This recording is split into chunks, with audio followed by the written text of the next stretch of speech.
All right, so all right, the Xbox show, Skylar. Just general reaction first. I'll let you go first. What was your overall thoughts on the show? It was probably one of the best gaming showcases ever. It was definitely an all-timer. Yeah, um, I would have to agree. Yeah, I think it's definitely the best show that Xbox has put on. Um, but honestly, I think it's probably the best gaming showcase I've watched personally, just based off um, variety, big games, small games, like games that came out of nowhere, pacing. Honestly, there just wasn't much that cause like every show, whether it be E3 or like this era of like game showcases, they all kind of have, I guess, some downfalls. Like sometimes the big games don't impress you, or the pacing's horrible. So like you have big games in the show, but like in between, it's really boring. But I just think this show like kind of checks all of the boxes. Honestly, like I don't know if there's like a single negative that I can give about this show. And so I think it's probably the best gaming showcase I've ever watched. Yeah, I think so too. We're finally bearing the fruit, like seeing all of the studio acquisitions, the announcements from all of them. So those acquisitions are finally paying off. Yeah, We're seeing the games that everyone's working on. yeah, and there wasn't like bullshit stage time. Um, it really was just a very focused show. Only a few appearances on stage, and those were so spread out that it wasn't even noticeable. Um, And it wasn't long either. It was probably like a less than a minute if someone came out on stage. yeah, I mean, you had the Phil introduction, and then you had Mad Ass in the middle, but like honestly, and they were all just again very, very short, very focused. So yeah, it was honestly a great show. I was I was blown away. And sometimes like in these big showcases, the indies and the third parties can be kind of like some of the weaker moments. Can feel like filler or padding sometimes, but they showed a lot of great indies and third parties here. Yeah, I mean honestly, there's definitely games that I'm less interested in, but I don't know if there's a single game in the show that like I was like, oh, that didn't look good, or I don't think there was a single moment in the show where I was bored. Even I think this is one of those shows that like even if there was something on the screen that you weren't interested in, it usually didn't last super long. Because like sometimes you'll watch some showcases and there'll be certain games that'll get like 7 or 8 minutes, and you're just kind of waiting for it to end. Honestly, that was me watching the Ubisoft show. Like they just companies like Ubisoft, they have like a really bad issue of staying with a game for like way longer than they should. So this showcase honestly just nailed it. Yeah, it really did. The pacing was great. Yeah. Um. So yeah, we can just kind of go game by game. Some of these we're not going to have extensive discussions about.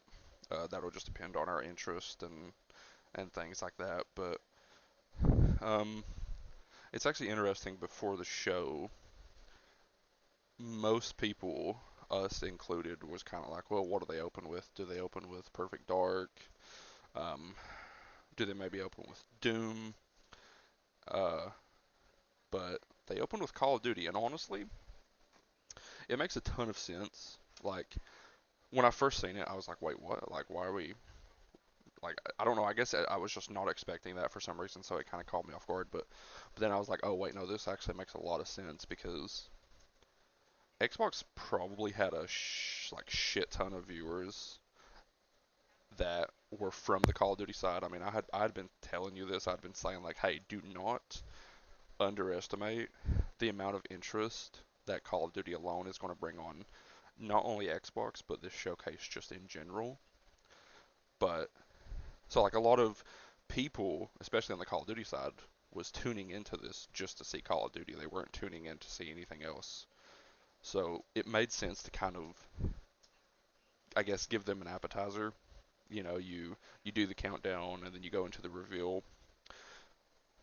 But I mean, also from Xbox's standpoint, it's, I mean, they have the biggest game launching this year, um, and they just finalized this 70 billion acquisition of Activision. So, like, yeah, why wouldn't you open the show with Call of Duty?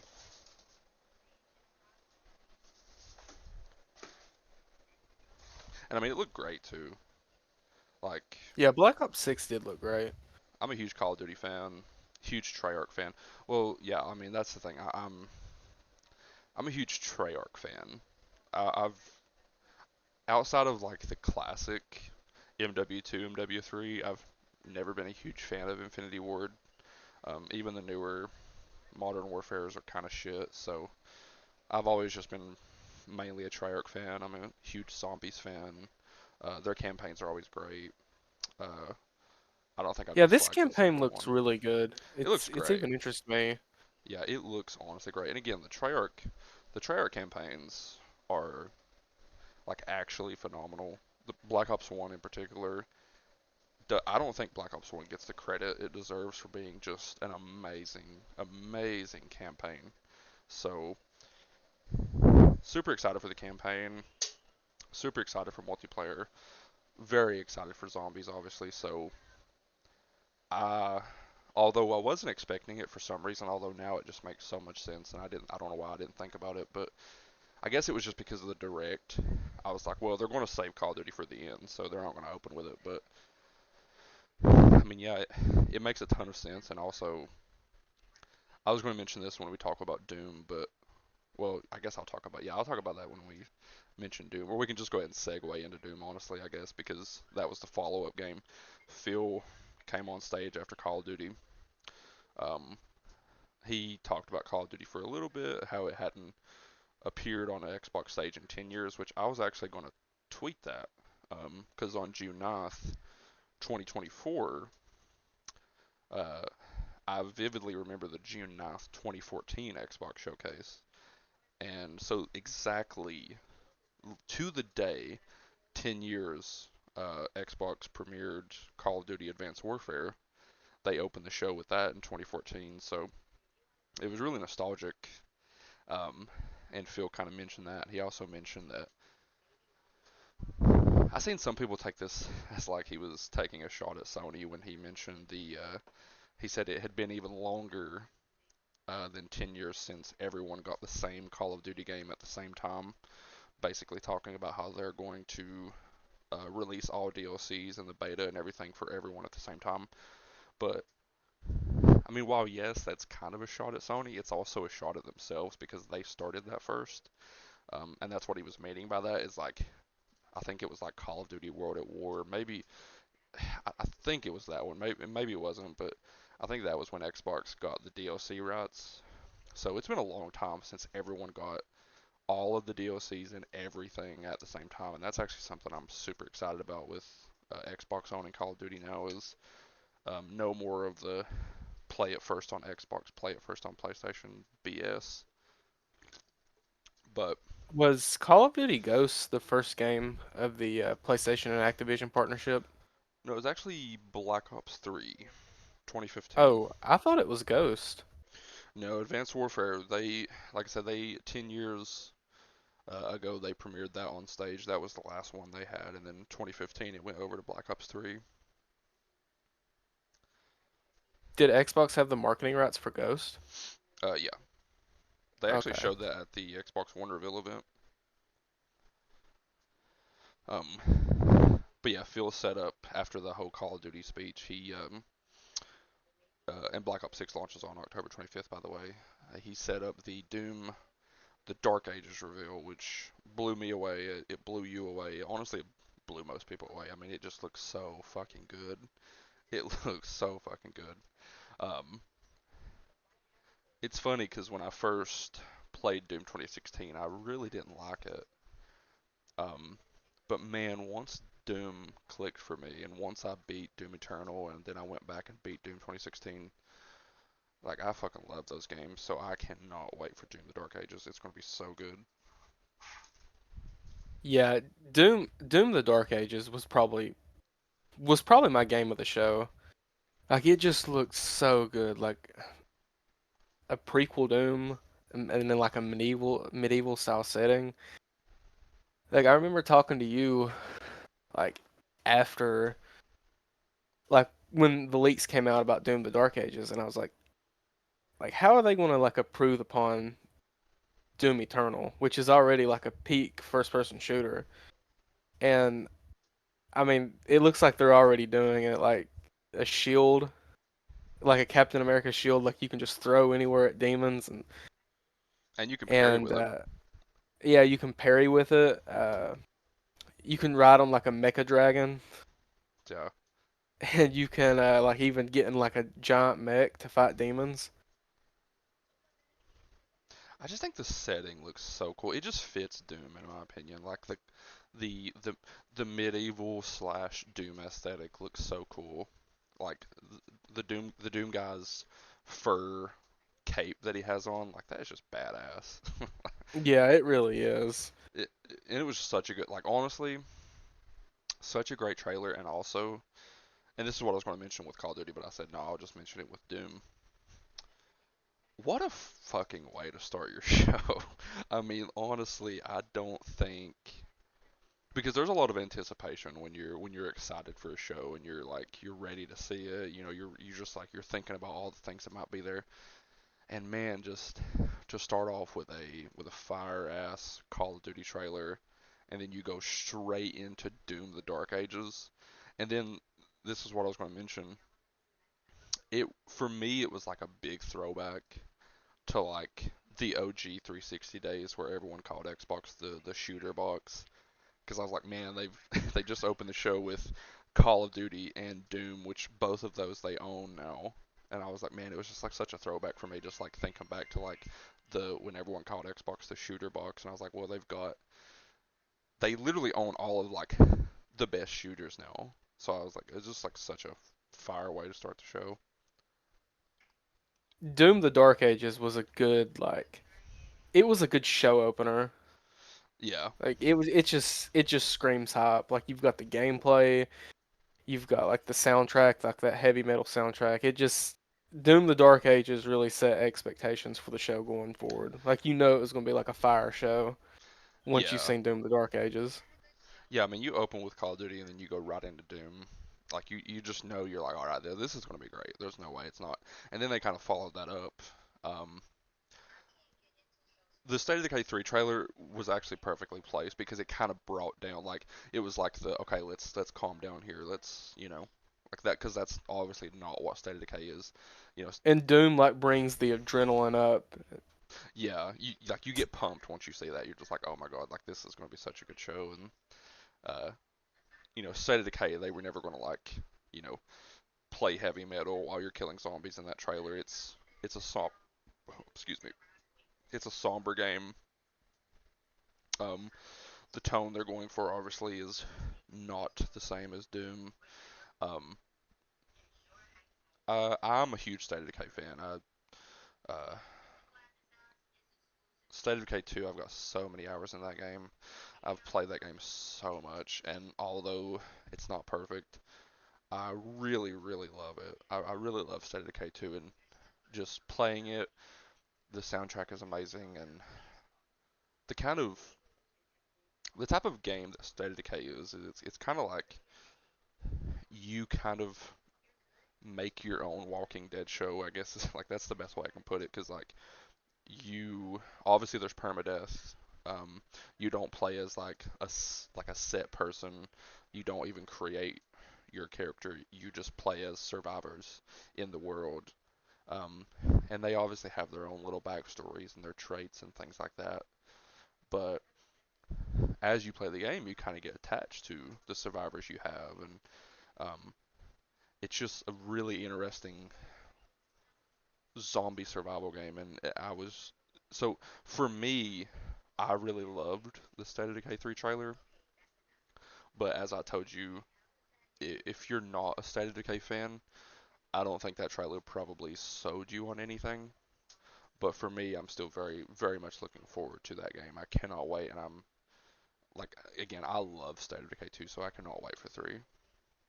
That's definitely me right there, because I'm not a State of Decay fan. I've barely played State of Decay 2, and I don't know, this trailer just didn't really sell me on State of Decay. Yeah, Maybe I need to see more of it for it to sell me yeah, I on it, think, but I don't know. For me, the State of Decay 3, I kind of thought it was like one of the weaker trailers.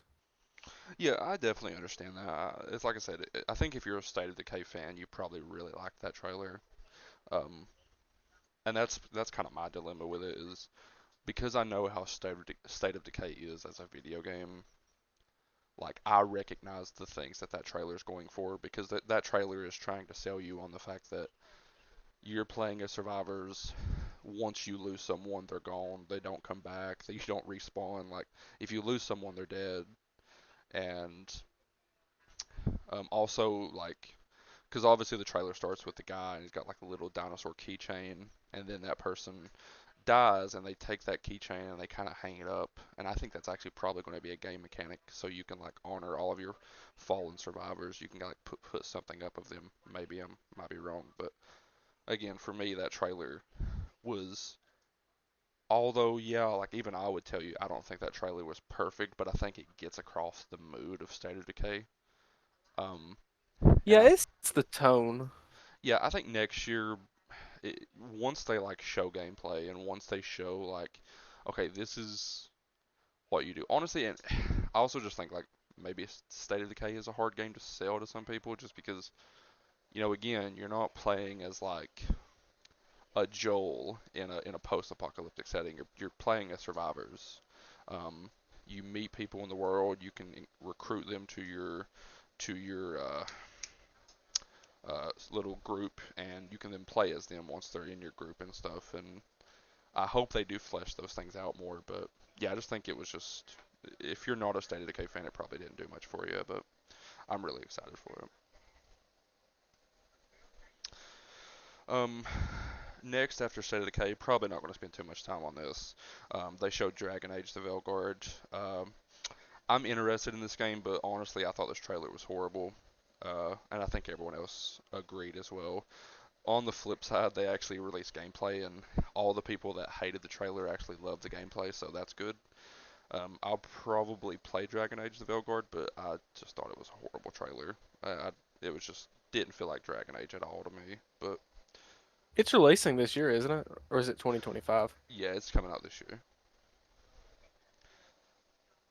Yeah, a lot of people didn't like that trailer. Yeah, I definitely didn't. It was really weird. Yeah, I didn't either. I feel like isn't that like a problem with Dragon Age trailers? Um, I'm not sure. I mean, to be fair, I'm not the biggest Dragon Age guy. Um, I just think for me it just felt really odd. And when I see like other Dragon Age fans saying the same thing, then I'm like, okay, maybe it's not just me because it just felt like really weird to like be selling an RPG that way. Um, but I'm definitely interested just because it's kind of crazy. Like a new BioWare RPG comes out this year, and I don't know, it just doesn't feel like it to me. I don't know, but uh, I don't think like I think just for the show, it's nice to have big third-party games. So like for me, um, it was really exciting to see it there, but I just didn't think the trailer was honestly all that good. Yeah, I don't think the Dragon Age trailer was appealing either. It's just weird. That's all I have for it. I mean, it's just a weird trailer. Yeah, it was really strange.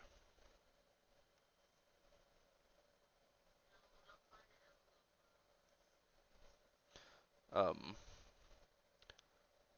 next, after Dragon Age, they showed the Starfield expansion.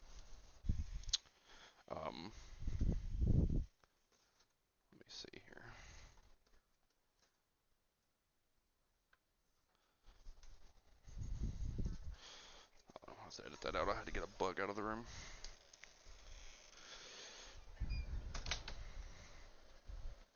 So yeah, next after Dragon Age, they showed the Starfield expansion. Uh, honestly, looked really good. Looked very different aesthetically to uh, all the stuff in actual OG Starfield. Um, and it's expanding on one of the most interesting, like, I guess you can call them a cult uh, in Starfield that wasn't really touched on much. So, kind of like a cosmic horror type type cult. I can't remember their name, but House of Varum or something like that. I can't remember their name, but they weren't expanded on much in the OG Starfield. So, this looks good to me. It was just kind of a brief trailer, but it's just an expansion. I don't think you have to like go overkill on it. But I did think it looked really interesting, and I'll probably play it when it comes out. I like the vibes of the Shatterspace trailer. I think that's when I'm gonna jump into Starfield is whenever Shatterspace launches because they are updating it and adding like a lot of new uh, features that a lot of players had complaints with, Yeah, like land vehicles. And I think I'm just gonna wait until Shatterspace drops, and that's when I'm gonna jump into Starfield. yeah, I definitely would. Honestly, if I was you, I think that'd be the best time to jump in, or either that, or just if you were going to wait like maybe just like a week before the expansion comes out, uh, or like 2 weeks, get the base game out of the way, and then hop into the expansion. Either or, yeah. I mean, wait until the expansion comes out, wait and like getting those land vehicles and stuff. It could definitely improve your experience. Um, Yeah, because I was thinking about starting it like 2 or 3 weeks ago, but then I watched the reveal for the May event, the May update, I mean, and they said like land vehicles coming sooner, and I just think this game is going to change a lot when Shatterspace comes out. So I think my experience will be better if I just wait until September rolls around and just play Shatterspace. yeah, definitely. I mean, like I said, well, I don't know if I've said it on this podcast before, but obviously, I really enjoyed Starfield base game, but there's definitely improvements that need to be made, and land vehicles are a big one. So yeah, I'd probably just wait till that to jump in. Yeah. Um, after that, probably not gonna spend too much time on this. They just went ahead and went into the new expansion for Fallout 76 that's dropping June 12th. Skyline Valley. Not much to say there.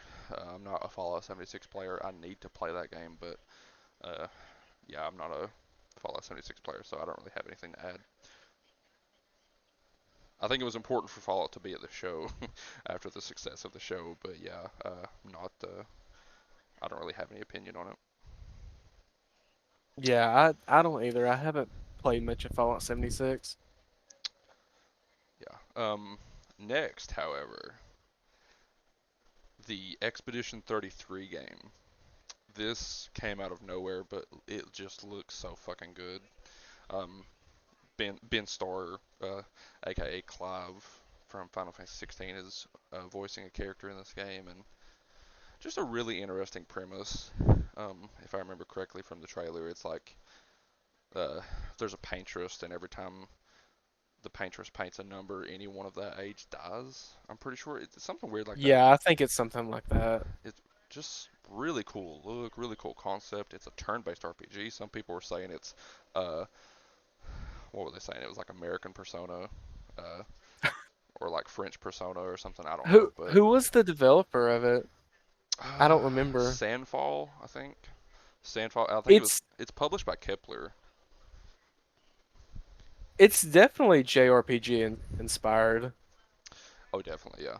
But it just looks so good, man. It looks high quality as hell. Like it looks.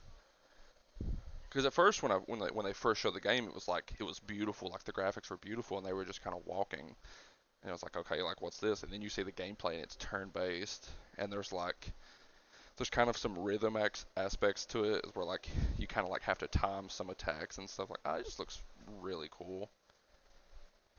Yeah, like I'm pretty sure you can like parry Yeah, yeah, because you can see like buttons on the side like you can parry and like I think if you time your attack just right, like you can do double damage. It's what it looks like from the trailer. It makes like turn-based RPGs like more active, I guess you can say.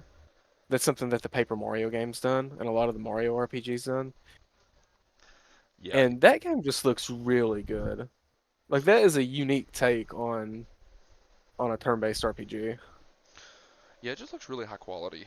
And honestly, like my prediction for that game, since it's Game Pass, because like last year Lies of P came out and it came into Game Pass, and like a lot of people loved it, and a lot of people were saying it was like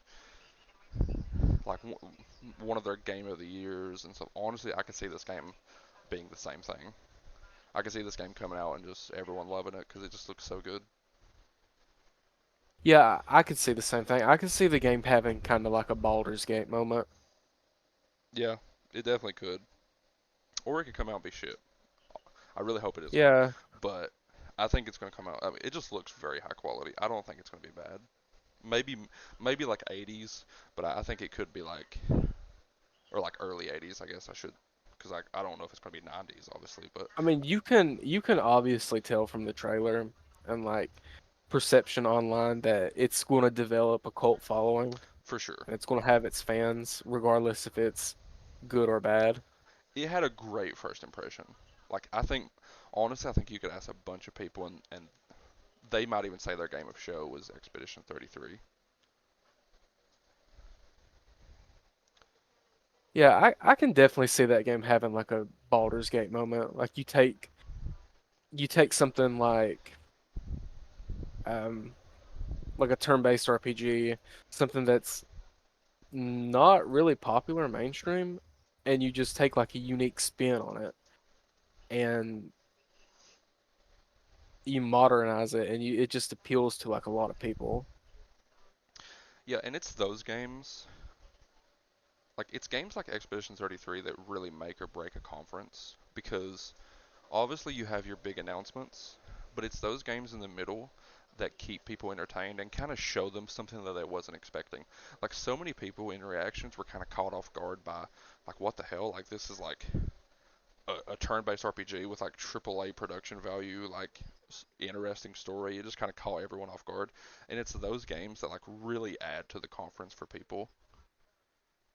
And now that I think about it, like I mean, you don't if you see a turn-based JRPG, it's usually something like um I don't know, something like Persona or Dragon Quest or um like yeah, like games like that. You don't really see a turn-based RPG with high production values like that. Yeah, Like uh going for like top of the line graphics like this game is going for.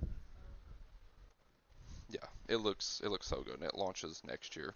Hopefully, it's early next year, because I'm very eager to play that game. Yeah, I'll definitely check it out as well. Um, After that, we got to look at South of Midnight from Compulsion. I did not think this game was going to be here, so it was a really like pleasant surprise. Um, and honestly, the more that I've watched the gameplay, the more I'm impressed with this game. It has such a unique look, um, such a unique setting. The like, because the world is like running at normal frame rate, but all of the characters are kind of they have that Spider Verse, Yeah, like that's what I was going to bring up with that. yeah, Like it kind of has that Spider-Verse art style. yeah. It's such a unique look for a game, and also like the Deep South like mythos that they're going with the game of like you know, like swamps and bayous and kind of using that folklore to inspire a lot of the stuff in the game. The combat looks solid. I don't think, especially Compulsion is still a very much a young studio. I don't know if the combat's going to blow people away in this game, but I think it's going to serve its purpose. And I think the thing that's going to really like hit home with South of Midnight is just it's going to be I think it's going to be a very unique game. But the more I watch the gameplay, the more I'm just like, wow, like this looks so unique. It looks like such a just like so different, and that's the thing I love about games like this is it's just very different as opposed to what you get.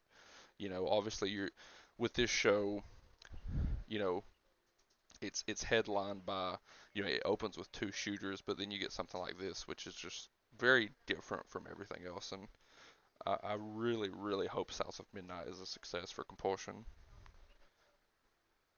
Yeah, the combat didn't really interest me, but like I really do like the art style that this game is going for. Yeah, I mean, maybe when the game comes out, the combat kind of really impresses and wows, but I do think the combat is going to be there to serve its purpose. I don't think people are going to be like, wow, like this combat is so deep. I think it's just going to serve its purpose, and that's fine. And Um, I love like the Spider-Verse influence with the art style. And like you don't really see that like in gaming. I mean, you see it in a lot of animation movies, but you don't see it in a lot in like gaming a lot. yeah, and like the soundtrack in the game also, I think they mentioned it's like the soundtrack kind of is dynamic. It kind of builds with what you're doing, and if you watch that again and you hear the music in the background as it builds as you get towards the church, and kind of like it reaches its crescendo when you uh, ring that bell and that big crocodile starts coming down the water. And uh, I don't know, man. You got the crocodile, you got the talking fish, which has like a very accurate Southern accent. Uh, I'm really hopeful for that game because, admittedly, I played We Happy Few. I really dislike that game a lot. Like, I am not a huge fan of that game, and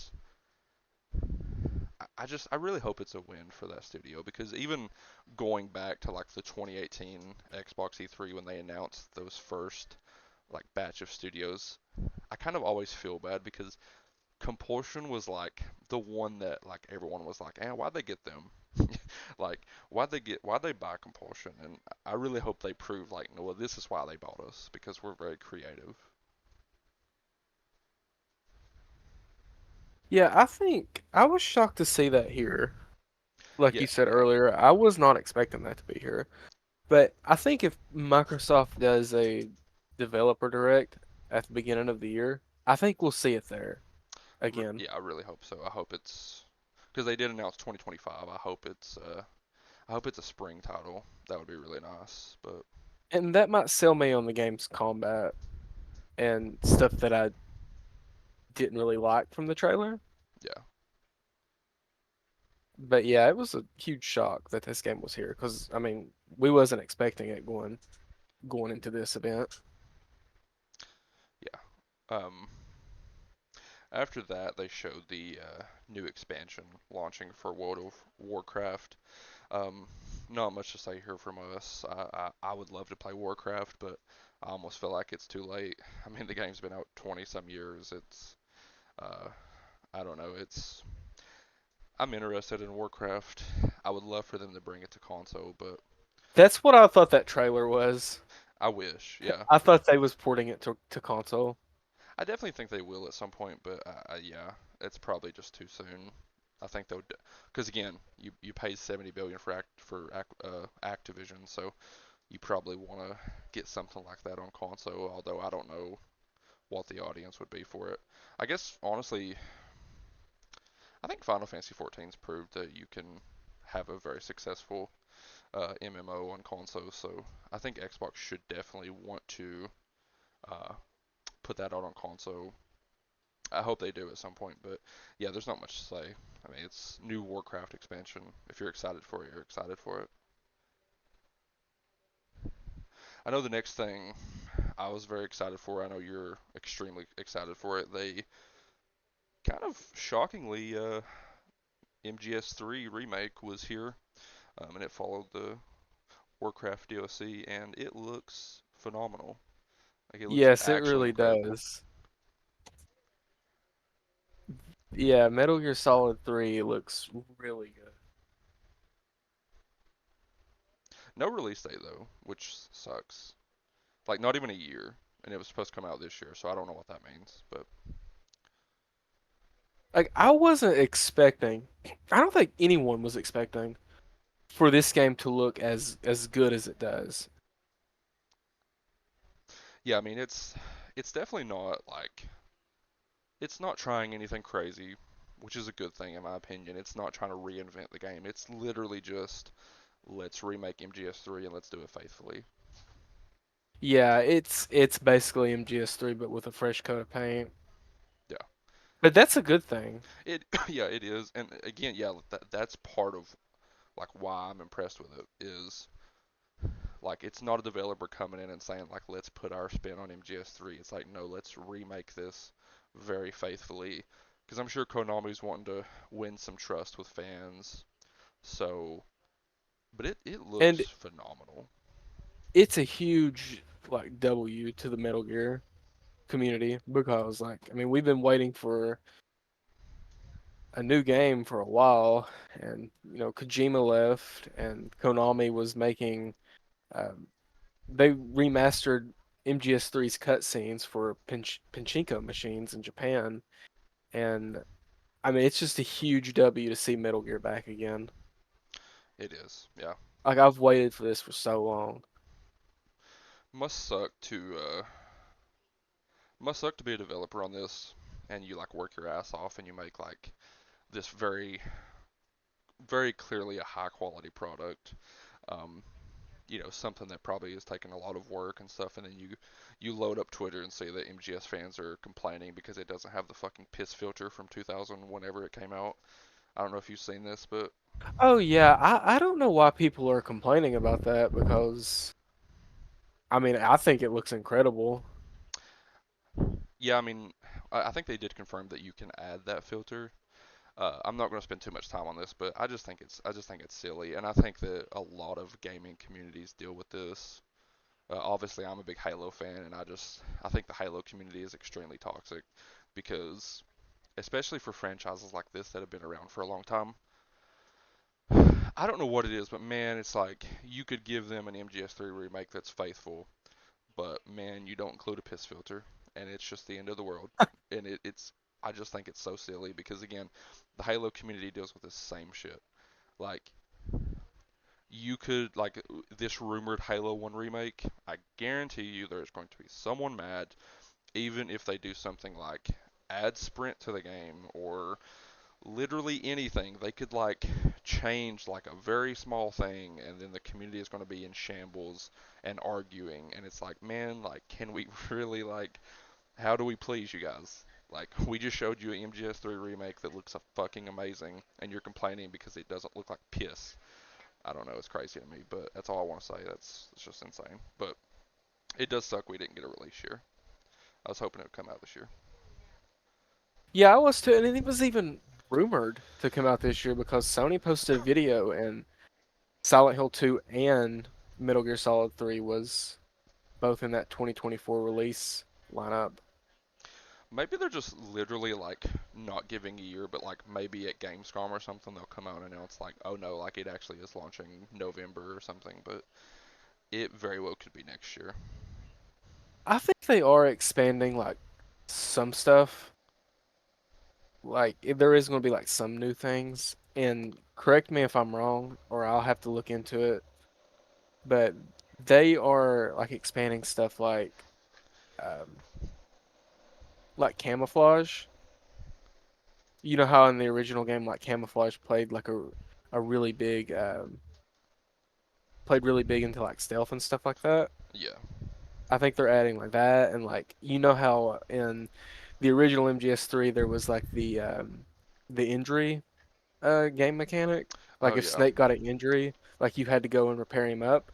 So like say maybe again, I don't know if it's going to be like this or not, but like say if Snake breaks his arm, or let's use like his leg. Say he breaks his leg, he might like go limping through the jungle until you patch him up. That's actually really cool. Yeah, I've seen something about that like your injuries kind of stay with you until they're healed or something like that. But Or like body scars. yeah, that's actually really cool, honestly. Like that's something like I like that because that's something that like Kojima would have definitely done. Like just something cool like that, like to where like your scars and shit stay with you. Like I think that's a really cool idea. Yeah, it really is. Like, I don't know why people are complaining about a Piz filter. That's gaming. It's especially when it's like things that came out ages ago that people love. Man, you could change like you could like change the icon of like a gun. So like if you're like in the bottom right of the HUD, like they could just slightly change that, and literally like it would upset the entire fan base. It's just crazy to me, but yeah, it is what it is. Yeah, I actually have something pulled up here before we move on. It's the battle damage system has been upgraded with the wear and tear of Snake's clothes, as well as bruises and bullet wounds on his body, reflected in real time. Any injuries to his actual body will leave their mark permanently, telling a story of each player's unique journey through the game. Oh my God, that is hype. That is really cool. That is such like a nice attention to detail. Yeah, it is really cool And that is something like, you know, had, Kojima could do that at the time, that is definitely something he would do. for sure. Yeah, he would have absolutely done that. So yeah, honestly, great change. I think the remake's looking great. I could give two fucks about a piss filter, so I think the game looks awesome. Yeah, it looks great. Because your snake would maybe look different from my snake. Yeah, that is awesome. That is such a unique mechanic they're expanding upon. My biggest hope is like if they remake three and it's great, and then maybe they'll do like one remake. If they do these remakes and it's great, hey man, whoever this is developing it, let them do six. I mean, fuck it. If you're gonna continue MGS, like if this studio can prove that they do, that, like they know it and they can do it, then fuck it, let them do six at some point. That's the question for me right now is like the studio, like who is developing this game? Where Rockstar, Konami hasn't said anybody. I kind of think it's in-house. Rare. No, yeah, like I said, I I hope they remake one next. And like I said, man, if they knock these remakes out of the park, fuck it, let them see what they can do with a new entry. Because MGS has to continue at some point. Kojima's never going to come back to it. He's doing his own espionage games, so I mean, you got to continue it. And if this studio can do it, let them do it. Yeah, MGS3, before we move on, it's an all-timer for me. It's up there in my top five. And I think this was like one of the best games they shown. Yeah, it looked great. It's good to have Metal Gear back. It is. Yeah, I mean MGS3 is probably. I don't know if it's either in my top five or top 10. Like it's an amazing game. And I only first played it in 2020, and it still blew me away. So that shows you how great the game is. So I'm very excited for the remake. Um, the next two things can kind of be skipped over. Uh, no disrespect, but uh, Sea of Thieves, I think season 13. Uh, again, I'm a former Sea of Thieves player. I'm a pirate legend, so I do like Sea of Thieves, but I'm just not really into it at this current moment. I haven't been into Sea of Thieves hardcore in quite some time, so I think the DLC looked cool, but I don't really have much to say about it. Um, the next game was that Flintlock, The Siege of Dawn. This comes out July 18th. I'm definitely going to give it a try, but honestly, I just didn't think the trailer was that great, and I don't know, I just think the game looks okay, so I'm going to give it a shot when it comes out, but I don't really have much to say about that game. I don't either. Flintlock really didn't stick with me. Yeah. Like I said, it comes out July 18th. I'm definitely going to give it a shot. Um, I'm going to go back and actually try to sync up this gameplay with what we're talking about. Um, so, next after Flintlock, I will say this. So, the next thing was Age of Mythology Retold.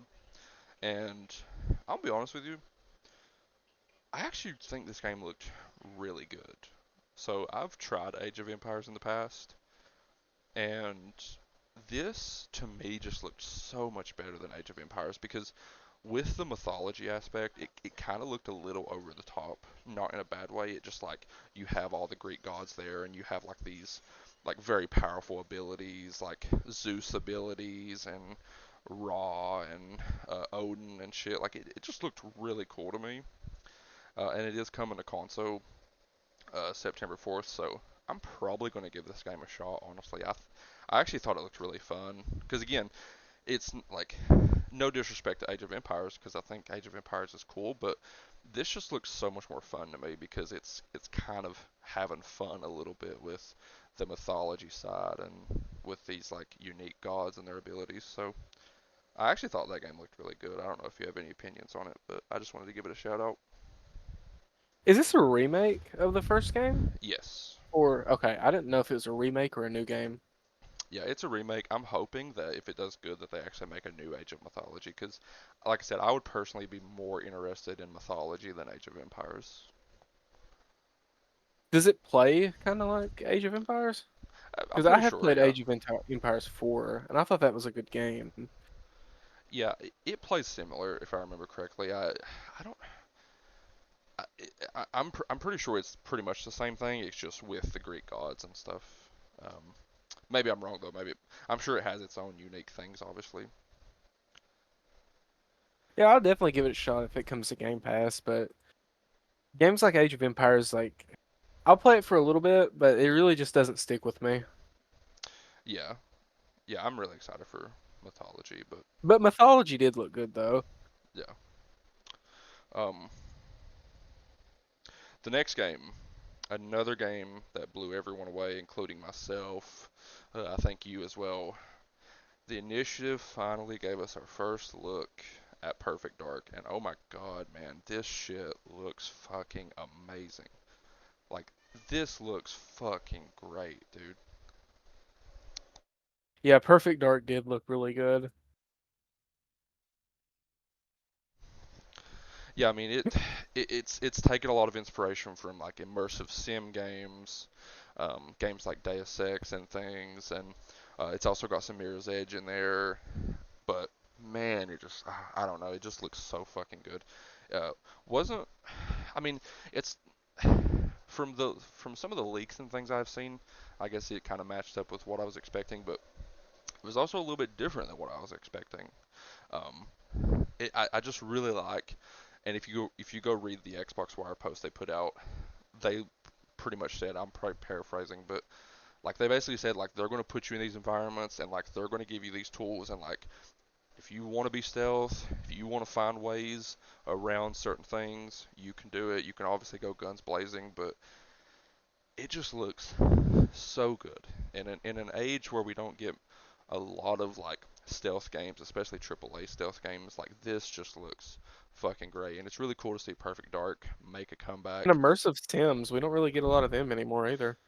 Yeah, and and good ones especially. Um, but it's just really cool to see Perfect Dark come back and to have such a good first impression with people because I mean they announced this shit in 2020 and it's been radio silent. Obviously, a few months ago, Jeff Grubb put out the report that he heard it was in rough shape. He then came out later and said that he heard from some other people that no, it's looking better. Um, and man, it is looking better because it looks fucking great. Like it looks so good. Don't know when it's coming out. I wouldn't be shocked if it's 2026, but that's fine with me because take your time. It looks fucking great. Was you expecting the art style to be colorful and vibrant, or was you expecting it to be like more dark? I was expecting it to be dark because like the first pieces of like artwork and stuff they put out was more dark, looked a little more gritty.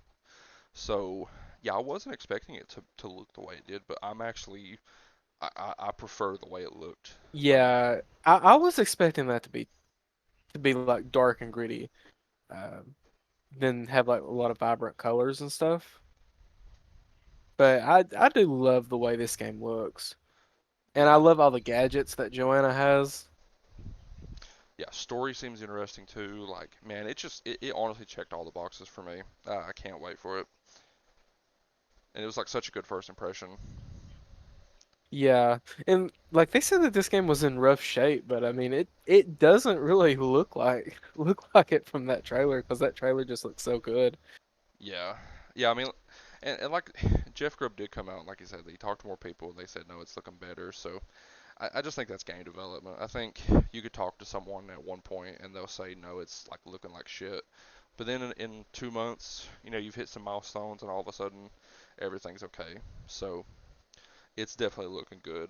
And I mean, there was some things about it, like I guess you could say like some textures and just some stuff that looked okay, but I think, it looked great. But next year when you see it, if it's here again, it's going to look even better. yeah, especially if because I personally think it's 2026 that it's coming out. So the fact that in 2 years it's going to look even better than it looked today, or not today, but June 9th, yeah, it definitely impressed. And yeah, I mean, it's just checking all the boxes like first person shooters, immersive sims, and stealth games. Yeah, this game's going to be great. Yeah, Like game of the year contender. possibly. Um, going to skip over the next one, which is the Diablo 4 DLC. Have no thoughts, but I want to talk about another game. Uh, when you talk about game of the year contenders, uh, if this wasn't launching in a year where GTA 6 is probably launching, in my opinion, this is my pick for something that would absolutely win game of the year because it just looks like it is so far ahead in terms of quality. Like I think this game is just going to be like a home run, and it's Fable from Playground. My God, I have a lot of games of show. Honestly, like Doom looked fucking amazing. Perfect Dark Yeah, looked with this amazing. showcase, I mean, honestly, you could say every game was game of the show. Yeah, but Like, this one, if it's not my game of the show, it's like second. But honestly, it still might be my game of show just because I've wanted Fable to come back so long, and I don't know. Like I told you this the other day, but if you in 2018 when these rumors were coming out that Playground was working on Fable, and you asked me like, what would you want them to do with it? This trailer that we got is exactly what I would tell you that I want them to do with it. Because as someone who loves Fable, particularly the first game, I love the first Fable game. I enjoy 2 and I enjoy 3. I love all Fable games. But Fable really needed to evolve. Fable's been gone quite some time, and it couldn't come back in the same way that it used to be. It really needed to take a step up, and this just looks like. First of all, Playground is just insane. I mean, the Forza Horizon games are fucking amazing, but it really looks like they just took Fable, they took Witcher 3, they took Skyrim, and they took a bunch of games, and then they said, okay, well let's also add in like the production values of a Naughty Dog game, and they just kind of just jammed it all together because the player models in this game, the like just the armor and everything in this game, like everything just looks so high detail, and the humor like on point. Like it's a little bit different than the humor that was in the original Fable games, but that's a good thing again because it's like it's still that British charm and like that British humor, but it's in a better way. I almost can't describe it, but it's almost I don't know if mature is like the right word I'm looking for, but it's like really good British humor that's not just like a fart joke. You know what I mean? Like it's like just genuine good humor. Like the character Humphrey, who's he's actually portrayed by an actual British actor, similar to like last year's trailer. Can't remember his name, but like his performance is not like over the top funny, where like he's like again making fart jokes and stuff like that. Like, but his performance was like so funny to me, and just like his little like quips and like the way he like looked at the camera and just everything about it was really funny. But also the world, man, when they showed the shots of the world in this game, it just looks so fucking good. It just looks so highly detailed, man. It just, oh my god, like it's just gonna be one of those games that I probably play for like 200 hours or more and just get lost in because, and if they nail, because there's so many things about Fable that I've wanted taken further. like there was so many good ideas in the first Fable game, um, about like the choice and consequence, and they weren't able to really expand on a lot of those ideas. And it's obviously Peter Molyneux's like design for that game is obviously infamous. Everyone always says he's like the infamous liar. Um, but I think a lot of it that was just because he wanted to do things that the hardware couldn't do. And I'm really hoping that this game does those things. And they were kind of alluding to like the choices, because Fable is infamous for its choices in the original Fables. If you're good, you're seen as like a heavenly angel type figure and you've got halos. But like in Fable 2, if you're mean, you grow horns and you look like a devil, and like it's that shit that I really hope they expand on in this game. But oh Ed- my god. Educate a non-Fable fan here, but what was some of the promises? Was it what you just mentioned that Peter Molyneux promised that he didn't deliver on back in the Um day? I can't think of. I know there's one that I remember where he would say like you could like plant an acorn in the ground and like that tree would like grow over time, like in real time. Like you could like literally watch it grow over time. Things like that. Just like you'd have to look up some of the things he said. I mean, even like some of the choices and stuff probably wanted to go further than they actually did. Um, but again, I just think the hardware limited them at the time. But there's a couple things for Fable 2025 that I'm really hoping for. One, we got a villain tease at the end. Uh, I've always said I want Jack of Blades, but it didn't look like Jack of Blades. It actually looks like in Fable 2 and Fable 3 there was a character, I think Teresa, I'm pretty sure was the name of the character. But I'm pretty sure, if my memory serves me, I'm pretty sure it was a good character. But I wouldn't be shocked if it's actually that character. But I do hope at some point in this game, Jack of Blades is teased because he is such just one of the like biggest what ifs in my opinion in gaming. Like he was such a great villain in Fable 1 and they didn't take him further and it was like such a missed opportunity. So I'm really hoping he shows up in this game. And also, I really hope they expand on one of my favorite aspects of Fable 3, which was at the end of Fable 3, not really trying to spoil anything, but you do get to become king in Fable 3 and you get to like make some pretty big choices. That shit was so cool, but unfortunately they didn't get to go further with it. It was just kind of something that was like added in at the end of the game. I really hope that's in this game too. But I could go on forever about this game. I need to stop talking about it because it's one of my most anticipated. I'm so ready for this game. I love the whimsical look of Fable. Yeah, Like that's what really appealed to me. I think, if this game comes out next year, even though GTA 6 is potentially coming out, and that will for sure win Game of the Year. I mean, I could see this game being an all-timer for a lot of people. I think it's gonna I mean, if be. they check all the boxes, they do everything right. I mean, it could be like another Witcher 3. I personally think it's gonna be like one of the most highest rated Xbox exclusives ever. Like I really think when people rank Xbox exclusives, this is going to be one of the ones that like people always remember. Like I genuinely have that much faith in Playground. Like this thing just looks like everything I wanted. And Playground's been nailing like the Forza Horizon games. Yeah, they're such a high quality developer. And the thing that's so promising about this is they just look like they understand the assignment. Like they look like they just like this game just looks like okay, these dudes know what they're doing. And another thing, what's impressive is like the studio is known for like their Forza games, and it looks like they've nailed like an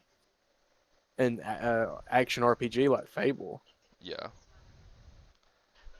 It's it's I don't want to spend more time on it just because I could talk about it for an hour. Like I'm so hyped for this game. So It's really impressive seeing what they've done with the Forza Horizon series going into Fable. it is. Uh, I'm hoping it They're doesn't get definitely delayed. a talented studio. Just hope it doesn't get delayed. They'll definitely be one of Xbox's best studios. Honestly, they kind of already are because Oh yeah, they've been so consistent. Like they've not. missed once, and I don't think they're going to miss with Fable either. I think it's just going to be another. A lot of the scores for that game are just going to depend on like do they nail story and do they nail the mechanics and the And choices and side things like that. quests and Yeah, stuff that like people look for in RPGs. and again it very well could not be perfect just because this is their first time doing something like this, but I think it's going to be fucking great. But for their first time going from like a racing games to an RPG like Fable, I mean it looks like they've knocked it out of the park already. Yeah. Oh my god. I just I want that game so bad. I just hope it doesn't get delayed. Please don't delay it. Please. It, I think 2025. it'll definitely be at the if they do have another developer direct next year, I think it'll be there. Yeah. Or I've told you, I think that it could be the direct at the end of the June showcase next year. Oh yeah, it could be the direct of the June showcase next year. Um, Because there's a lot you can go over in Fable. yeah, especially with an RPG like that. There's so much to go over in an RPG, so you can kind of talk about it for 30 minutes easily. Um, Going to kind of skip over a few of these games. Not going to skip over them, but not going to really talk about them much. Fragpunk, which is like a team shooter that has like cards in it. It looks really cool. I'm definitely going to try it. I think the card thing is like really unique, but don't really have much to say about it. Um, There's wi- an oversaturation of hero shooters right now. there is the one thing I will give that game credit. It's trying something new with like the card system, and that's why I'm kind of interested in it. But yeah, it is a team shooter. There's plenty of them. We'll see what happens when it comes out. Um, Winter Burrow, which is like a little survival game. You're like a little mouse. It looks really cute. It looks Yeah, like it was cute. yeah. I mean, survival games are fun. I would definitely probably try it when it comes out, but I don't really have much to say about it. Um, Honestly, the indie games here at this showcase was like a billion times better than anything shown at Summer Games Fest. The indies there Absolutely, yeah. Like I will give Xbox credit. They have a really good eye for like, for indies. yeah, like they find some like gems. Like every showcase they've had really cool indies at, and this next one mixtape, another one that I'm really interested in. Cool 80s soundtrack, kind of like an 80s uh, coming of age story. Looks really cool. I'll probably definitely play it when it comes out. I know a lot of people was really excited about this game. Um, I think it's from the developers of the Artful Escape, so it looks cool. I don't have much more to say about it other than that, but it does look really cool. Um, Yeah, the indies here that they shown was really entertaining to watch. Like fun trailers to watch. I mean, it didn't feel like they were bringing down the pace or anything. The indies here were great, and Xbox does have a good eye for indies. yeah, because again, it's these games that like, because when you're having a good showcase with like really big games, it's these games that you kind of like. Because if it's a bad showcase and you don't have like good indies there, sometimes it can be hard to like. You're just like, okay, like I'm wanting to see something good here, like, and you kind of become closed-minded to like indies. But with a show like this, because the big games are there and they're hitting, you see like games like this and you're like, oh, like this looks unique and different from like big games. Like this looks like really cool. And yeah, like doesn't kill the pacing at all because they do a great job of finding games like this. Um, Microsoft Flight Simulator 2024. It's coming out this year, November, I think. Don't have much more to say about it other than that. It looks cool. They got a lot of cool like they're adding a lot of like side jobs to it and stuff. It's really cool. But yeah, I mean, it's Flight Simulator. It looks high quality. It's going to be probably going to be amazing like the first one. But if you're into those games, you're definitely going to be all over this. Yeah, it's definitely going to review really well because I think the first, well, Microsoft Flight Sim 2023 had like over a 90 on Metacritic, I want to say. Yeah, it was very highly rated. Um, After that, it was Elder Scrolls Online, uh, basically like, fuck you, we made it. That's basically what this trailer was. Like, it literally was just like celebrating 10 years. And I mean, that's a big thing. I mean, it's an MMO. It's been around for 10 years. It's still going strong. A lot of people love it. I'm actually installing it as we speak because I've always been interested in Elder Scrolls. I've played it before. Um, and there was like a little period a few years ago where I definitely played a decent portion of it. But yeah, they basically had their fuck you, we made it moment. You know, they were like, this trailer was literally like, we've been here for 10 years, you know, and they were celebrating that. And honestly, I know for some people they might be like, Elder Scrolls Online or whatever, but honestly, they deserve it. They've been around 10 years. It's still going strong, so and Xbox is going to support it because it's a big game for them. So I'm not mad that it's here, and it's going to be here in the future. Every showcase, it's going to be here. So get used to it. Uh, After that, the new Life is Strange game. A lot of people were very excited about this. I don't really have much thoughts on it personally, but it was definitely a big moment for a lot of people, and that's cool.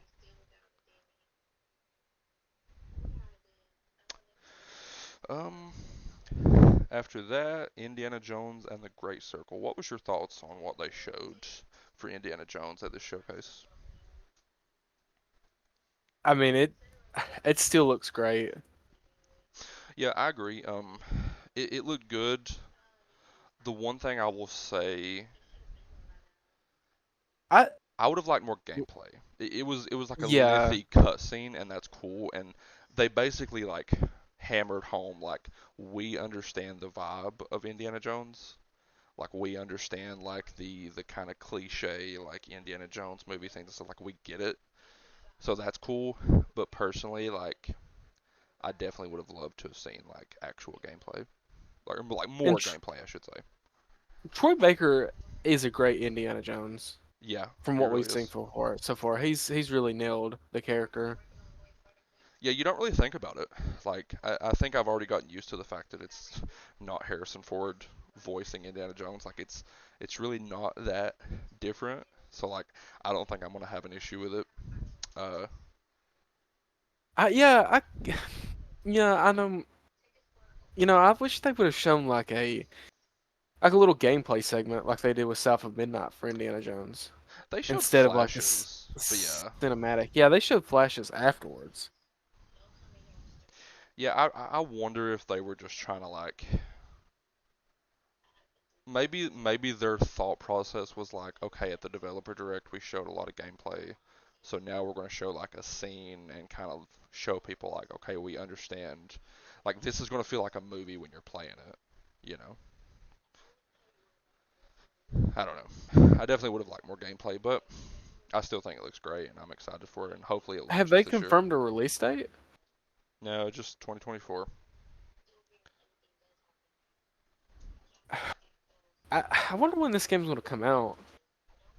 I think you would want to have it out before December, before Black Friday and before December. You definitely would. I think they'd be really stupid not to, honestly. um, if you put it out after Black Friday, I just think you're kind of hurting the game. Um, because yes, Indiana Jones is well known, but you know, let's not pretend that Indiana Jones is what it used to be in terms of like IP status. Um, so like, you definitely want to help the game and put it out before Black Friday. I think it'd be very stupid not to do that personally. And Game Awards also. Yeah. Yeah, you definitely, you'd want to be at the Game Awards. You'd want Harrison Ford and Troy Baker to walk out on stage and talk and stuff. Like, you'd want that. So yeah, they should definitely try to get this out like early November, like first week of November. I don't care that it's going to be right on top of Call of Duty. I just think you need to try to get it out in a good time frame. Yeah, I hope it doesn't get delayed to early 2025. Yeah, me neither. I mean, if it needs it, it needs it. But uh, I mean, personally, I think if a game gets delayed, they maybe should look at Avowed, which we'll talk about in a little bit. But yeah, they definitely need to try to get out the first week of November for sure. um, I don't really have anything else to say about Indiana Jones. It looks great. We're going to skip over a few of these. Again, Mecha Break. It was the mech game. It looks cool, but I'm not really interested in it personally. But yeah, I didn't think it looked bad. I'm not really interested personally. Um, Wu Chong, Fallen Feathers. This was like I think it was very like a Souls type game. I personally, I just thought it looked okay. I wasn't really blown away by it. Um, Xbox has gotten a lot of good Souls-like games in Game Pass recently, like with Lies of P. So maybe they found another one. I guess we'll find out when it comes out. But I didn't really think it looked particularly great. It just looked okay. So I don't really have much to say about it. Um, Avowed. So they showed Avowed, and I thought Avowed looked good. I thought the trailer was good for it. Um, Showed off different enemy types. Showed off some platforming segments and some puzzles and things like that. I think Avowed is one of those games that it's not going to wow you when you see it. You know, you don't watch Avowed and think like wow, but the environments do look really good, and I trust Obsidian that they're going to make a good game, so I'm definitely excited for it. But didn't get a release date. There was a leaked release date, November 12th, and then Avowed. I think they leaked that themselves, and then they took it down. Personally, I'm gonna be honest with you. If I'm Xbox, I would not launch this game near Call of Duty and Indiana Jones and all the other games coming out this fall. If, especially if it needs a little bit more time, just delay it. Put it in like February. Try to give it its own little time frame. I would not launch this thing near Call of Duty. Avowed looks good, but I keep forgetting about it Yeah, because when you think of RPGs from the show, I mean you're going to think of like Fable, and I just keep forgetting about Avowed. yeah. I just think it's such a stacked show that like I don't know. I mean, granted, again, I think that what I was saying also comes to play. Like, it's not a game that wows you. You know, you're not gonna watch this Avowed trailer and be like, "Oh my fucking god!" You know, like it's just not that game. It's the proof is gonna be in the pudding. Like, I think it will be a solid RPG because Obsidian is known for making good quality RPGs. But I yeah, do think like some of the combat animations, it just doesn't feel right. Like just like how the hits sound and some of the combat animations, it just doesn't look good. yeah. Well, I think a lot of that also is like it very much is because the Outer Worlds was very like double A in feel. It was a really good game, but like it it felt very double A-ish. You know, I really liked Outer Worlds, so I'm not hating on it. But I just think that's Avowed too. You know, is I think the rumor before it was revealed was it's. I'm trying to skip the gameplay over to it.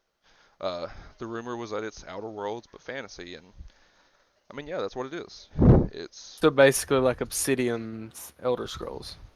well, honestly, not even. I mean, I guess it's a in the fantasy way, yeah, but it's not going to be as deep as Elder Scrolls. It's like Outer Worlds was a short, very focused game, and I think this is going to be the same way. I think it's not going to feel like super triple A. I think it's just going to be a good game it's got its jank. You know, it's not going to be like some extremely polished thing, but I do think it's going to be fun, and I am looking forward to it. I just hope they don't launch it near Call of Duty. I was always of the opinion that this needed to be out in September, but doesn't seem like it's ready for September. So in my opinion, they should probably just push it back and try to give it its own time frame. Because if you launch this near Call of Duty, it is dead. Not trying to be mean, but if you launch this near Call of Duty, a lot of people on Game Pass, I don't even know if they check it out because most of them are probably going to be playing Call of Duty. So, Yeah, that's the thing. It really needed to come out before Call of Duty. yeah, like honestly, it really needed to. So, hopefully But it's how got a good far would release you date. push it back though? As long as it needs. If it's almost ready in November, I'd push it back to February. But I mean, if it needs another 6 months, then just give it another 6 months because you don't want it to come out like buggy. If Avowed's coming out, let's say if it comes out in November, then where would Indiana Jones fit? Would that be coming out in December or would that get delayed? Well, the thing is, in my opinion, it doesn't work that way. Indiana Jones, like Indiana Jones, isn't dictated by Avowed because Indiana Jones is bigger than Avowed. So Indiana Jones doesn't have to worry about Avowed. See, this was my point. Not only would Avowed have to worry about Call of Duty in that situation, Indiana Jones would have to worry about, or Avowed would have to worry about Indiana Jones. So, Because more people would be checking out Indiana Jones and Game Pass and well, yeah, Call of yeah. Duty Well, before Avowed. because I don't trust launching Avowed near Call of Duty, but launching Indiana Jones near Call of Duty, I'm not as worried about because Indiana Jones could definitely, especially if it's out before Black Friday, you're going to get a lot of casual gamers, um, maybe some like families that they love Indiana Jones, and they're not going to not buy it because Call of Duty's out. But Avowed is going to be niche. It's going to be a select audience. It's going to be really hard for that game to go toe and toe with two big IPs and come out successful. It would have been awesome if they would have maybe had if everything lined up and Avowed was the summer game, Yeah, it really needed to Call of be. Duty is your fall game, and Indiana Jones is your holiday game. Yeah, it really needed to be. And honestly, that's probably what they would have wanted. But again, the thing with game development, you have to give them time. So like if they need time, they need it, and you just kind of have to do that. Um, but yeah, they probably Xbox probably definitely didn't want all these games kind of because literally I think it's very possible because like Call of Duty is October 25th, but it's basically November. Like all three of these games are probably targeting the same time frame. Like no joke. Like they're probably all looking at November. Like even Call of Duty, like Because I said, it's on the outside looking in. if you done it like I said, like Avowed would have its time to breathe Yeah, before Call of Duty, and then you'd have a month between Call of Duty and Indiana Jones. It's just better paced that way yeah, because you give gamers something to do in the summer, and then fall, and then holiday. well, yeah. That's honestly But something. it doesn't work like that. No, but I definitely want Xbox to be better with that because they definitely just need to space their games out better.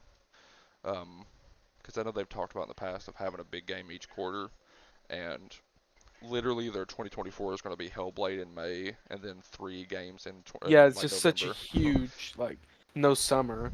Yeah, So if they would have done like if it would have worked out that way, you would have had Hellblade in spring, Avowed in summer, Call of Duty in fall, and then Indiana Jones in winter.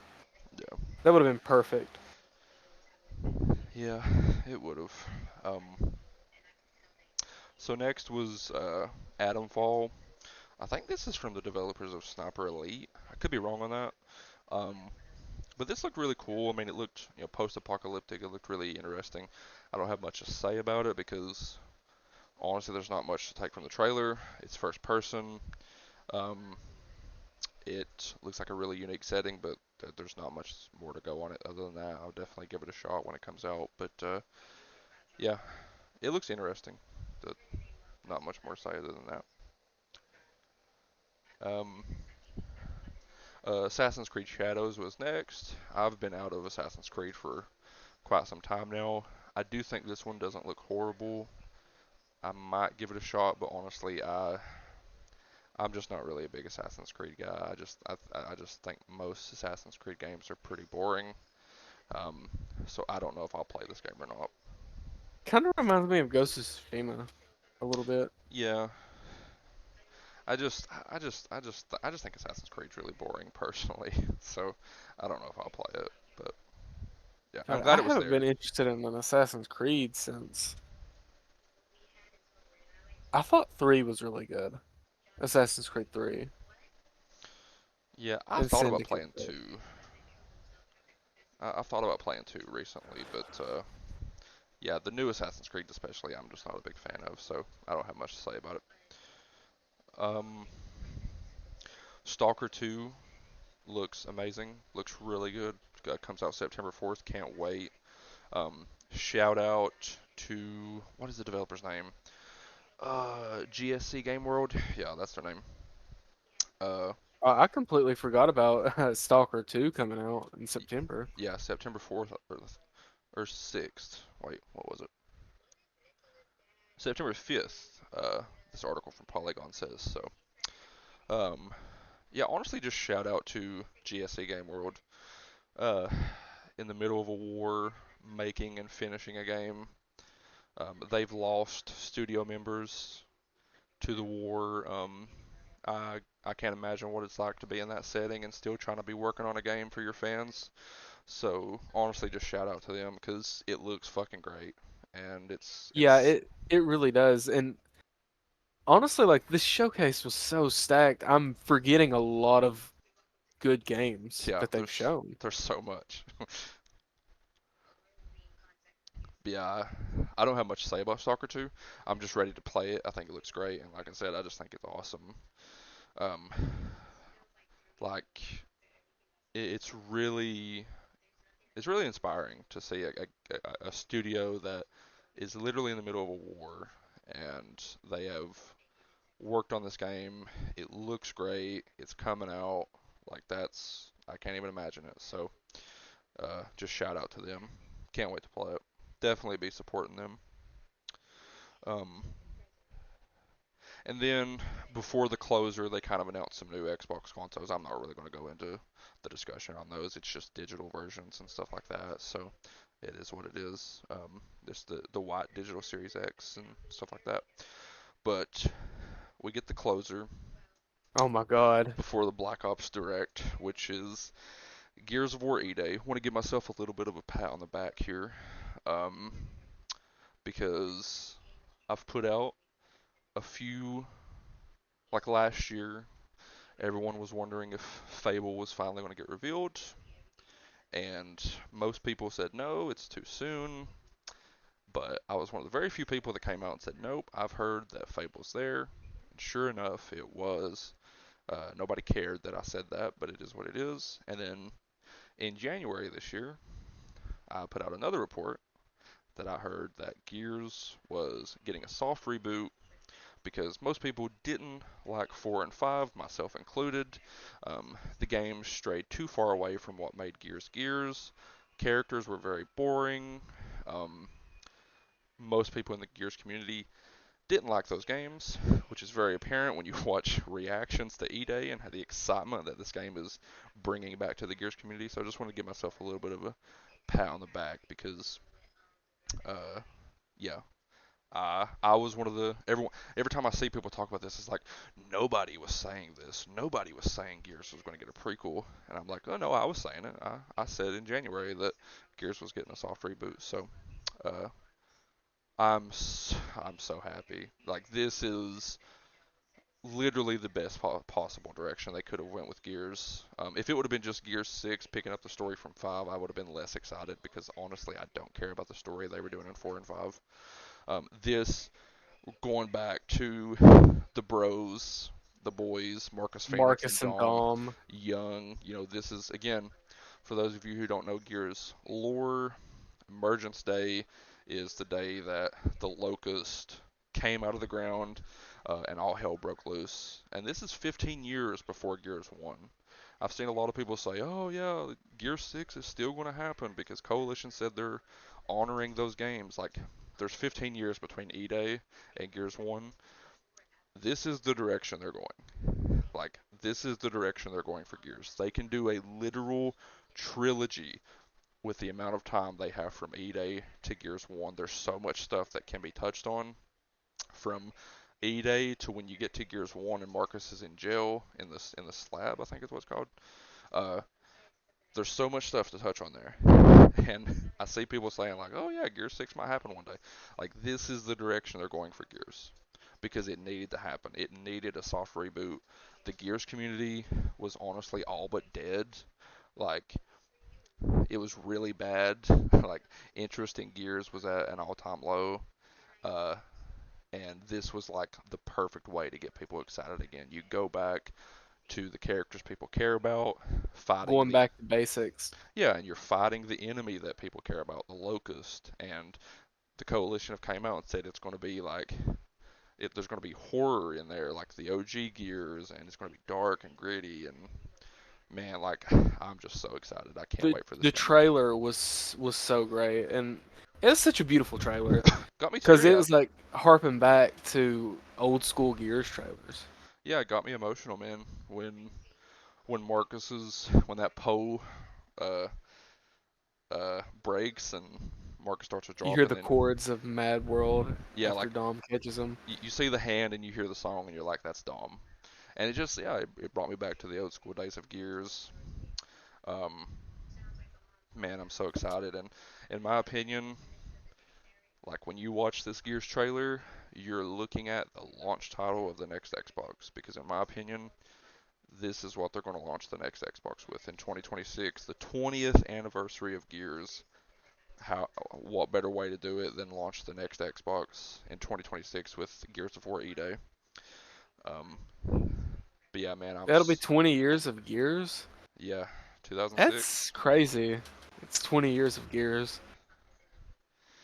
I'm just I'm just really happy because again, like I said, if it would have just been Gear 6, it's like okay, like it'll be a graphical showpiece, but I don't really care about the characters or story because I think everyone can agree or most can agree the story in those games were pretty bad. Uh, JD Phoenix, horrible character. Uh, actually, pretty much every character in the game was horrible. I didn't like any of them. So we get to play as characters we care about again in a world that actually looks like Gears, and like it's just it's really exciting. So uh, It's hard. I haven't played Gears 4 and 5, but I mean, we've just came off of beating Gears 2 and 3 earlier in the year. It's hard. It's gonna be hard to top Marcus and Dom. yeah, they're just very fleshed out, very likable. You care about them. Marcus Phoenix is just iconic, like he's very iconic in his look and the way he talks and stuff, and I'm just happy that Gears looks like Gears again, and like this has actually breathed life into the Gears community, which is awesome. So yeah, Yeah, definitely one of the best trailers. yeah, and I mean that was the show closer. They went into the Black Ops 6 Direct, which again looks awesome. I can't wait for Black Ops 6. It was a phenomenal Direct. Showcasing a lot of stuff. Wish they spent more time on zombies because I love zombies, but I'm used to that. Zombies is usually the afterthought, sadly. So it is what it is. But honestly, just such a great showcase. Even the games that I'm not personally interested in didn't look horrible, and because like honestly, the worst thing at this showcase was probably Dragon Age, just because I didn't like that trailer. But even then, like I'm probably going to play Dragon Age because I'm very interested in that game, and it's one of the biggest releases this year. So yeah, I mean, just honestly, just great. It was a great show Yeah, it was a 10 out of 10. for sure. Yeah, it's a 10 out of 10. Like there's no, I just I can't believe that there's some people that have watched the show. Uh, which very few keep in mind, very few. Like Jeff Keighley's poll was like, I think it's like 66% A, which is crazy. But yeah, if you didn't like the show, I don't know what to tell you honestly. Like it's amazing. It feels good that Xbox is like back and like they just have so much. It's honestly crazy. I think the biggest thing for me was just like it felt good to be happy about Xbox and to like again getting those Yeah, vibes of the OG days with the shooter box, with having Call of Duty and Doom there and shit and Gears. Like there's like such a like old school trifecta. Like you got Doom, Call of Duty, and Gears there, and they still have Halo on the horizon. Like oh man, it's exciting. they really needed a showcase like this after the first half of the year that they've had. Yes, absolutely. Just a lot of bad press coming out, studio closures. They really needed a showcase like this. Oh, definitely for sure. Yeah, it's been a horrible year for them. And So it just delivered. yeah, it was amazing. Like this, it's going to be hard to top this with showcases in the future. But I mean, they can do it because they have so much content. Um, Because like, and that's the good thing about being an Xbox fan right now is we kind of can just look forward to this for the foreseeable future because like it's not like content is going to go dry anytime soon at Xbox. They have so many studios and so many games in the works that like next year is going to be another great show. Uh, They've been on a roll with good showings because 2023 was really good. I mean, they've been the The only one developer that's been directs. consistent. I mean, since 2020, since we've been in this like digital showcase era with no E3, like Xbox, there was the 2020 PlayStation show, and literally it's just been Xbox since. Xbox has been the only one that has actually delivered good shows in the summer. Summer Game Fest has been pretty lackluster. Uh, Sony State of Plays have been pretty bad. Um, I can't remember the past few Nintendo Directs. I can't really remember them, but yeah, it's been pretty rough for showcases, and you definitely miss E3 when you think of what the summer gaming thing used to be. But yeah, Xbox is like this show felt just like an old E3 show right here. Like this was like an old school E3 show where it's just like great game after great game and surprises and shit. So yeah, it was amazing. Yeah, it was 10 out of 10. One of the best gaming events we've ever watched. Oh yeah, for sure. But I don't really have anything else to add to it other than that. It just was an amazing show. Yeah, it was great. I don't have anything else to say either. If you had to pick top three games of this show, what would it be? In no particular order, I would say Fable. Uh, it's hard. Um, cause like I'm more biased. Cause like even though like the Gears E-Day announcement was awesome, I'm more biased for things that like showed gameplay. So I would say Fable, Perfect Dark, and Doom. Those were my three.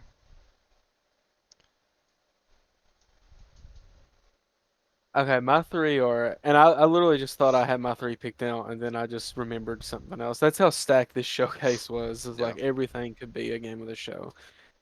But I think mine would be in no order. Probably the Gears 6, not the Gears 6, the Gears E-Day trailer. Because that trailer was just, it was just so beautiful, Yeah. See, and that's the and it thing. just Like, harbored back to classic Gears, yeah. and it was just a great trailer all around. Even if it didn't have like gameplay, it just used like in-game assets and stuff like that. Yeah. Um, Metal Gear Solid Delta. I mean, it's just a huge W to have Metal Gear back. It's been so long. Um, the game looks great. It's the remake that I've been wanting. And my third is either going to be Doom: The Dark Ages or Perfect Dark. But I think I'm gonna have to give it to Doom because Doom Eternal is one of the greatest first-person shooters I've ever played, and the Dark Ages just looks so good. Sure, really does. Like all these new mechanics, like the shield and the the gun that you can like crush skulls for ammo. That is just so badass. It Like really only is. Doom can do stuff like this. And riding on a Yeah. mecha dragon, See, that's the and thing, man. It's like, in a mech. Like I don't know, Doom might be my game of the show because it just looks so good. I mean, that's the hard thing about the show, because like, yeah, like I do want to put Gears E-Day in my top, like in the top of the top, because as a Gears fan, as someone who's wanted Gears to look and feel like Gears again, like man, that trailer was beautiful. And again, like I told you, it got me emotional when I first seen it. Like it was beautiful, just It's a like beautiful trailer. yeah, it was like because you're seeing Marcus like struggle for the first time because he's young. Like this is his first encounter with the Locust, like which is just awesome by the way. Like you're literally seeing like that final shot when you're seeing the emergence hose like open up. Like that's the world's first like reaction to seeing these monstrosities come out of the ground, and just that final shot is so beautiful of them looking out to the city. And I hope that city, they have said it's a linear game, it's not open world, but I hope that city is like a lot of the missions, because there's so many interesting places in that city. There's like a lighthouse in the distance, and that bridge looks cool. um, yeah, I want to put that I want to put that game in my top three because And you forgot like when Dom gave back Marcus his headband. yeah. You don't you I don't even think you've ever seen Marcus like in Gears 1 through 3 without his headband. At the end of three you do. Oh, at the end of 3 you do? Remember, not Oh yeah, spoiling, but when he's okay. sitting on the beach, he Okay, takes it off. yeah. You do see it then, and he's like balding hardcore. But in this, he's got hair. So it's just gonna be so cool to like go back and just see these dudes like when they're young, and like they're going to be inexperienced. Like this is their first encounter with with these fucking monstrosities, the locusts. Like, and you're gonna be learning about them, and man, again, that's what's so hard about the showcase is like I want to put Gears in my top three just because it was such a fucking awesome moment, and I'm so happy that we going in a good direction with Gears. So, and like even gonna be honest, like the BO6 trailer was fucking awesome. State of Decay 3 looked really cool for someone like me who loves State of Decay 2. Expedition 33, you could put that in Yeah. your top three Perfect because that Dark, looked amazing. Perfect Dark, South of Midnight, Stalker 2. MGS3, uh, Sea of Thieves season 13. I'm just joking, but yeah, I mean, there was so many good trailers, man. It was just a stacked show. It just for the first time since E3's been gone, this was the first time I felt like I was watching a E3 level show. Man, I hate E3's gone. Oh yeah. Don't worry, man. We got Summer Game Fest. Yeah, we do, unfortunately. Jeff, you bastard. No, just joking. But yeah, I don't really have anything else to say about the show. It's 10 out of 10. Yeah, that's all I have to say. It was a masterpiece.